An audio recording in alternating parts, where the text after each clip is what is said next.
Welcome to கேடி தமிழன். இந்த வீடியோவில் நம்ம எதை பற்றி பார்க்க போகிறோம்னா, ரீசெண்டாக சண்முக பாண்டியன் நடித்து ரிலீஸ் ஆன படைத்தலைவன் இந்த படத்தோட ஓடிடி ரிலீஸ் டேட்டை பற்றி தான் நம்ம இந்த வீடியோவில் பார்க்க போகிறோம். வாங்க வீடியோக்குள்ள போகலாம். கேப்டன் விஜயகாந்தோட பையனான சண்முக பாண்டியன் இவரோட நடிப்பில் ரீசெண்டாக ரிலீஸ் ஆன படம் தான் படைத்தலைவன். கஸ்தூரி ராஜா, முனிஷ்காந்த், MS பாஸ்கர், கர்டாராம், அருள்தாஸ், யாமினி சந்தர் மற்றும் பலர் இந்த படத்தில் நடிச்சிருக்காங்க. பார்த்திபன் தேசிங் அப்படிங்கிறவர் தான் இந்த படத்தை டைரக்ட் பண்ணிருக்காரு.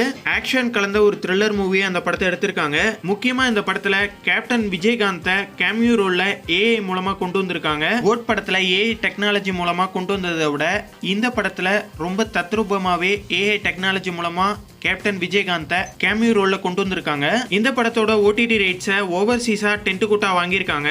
ஜூலை 18 நாளைக்கு டென்ட் கோட்டால ஓவர்சீஸா இந்த படைத்தலைவன் படத்தை ஸ்ட்ரீம் பண்ண போறாங்க.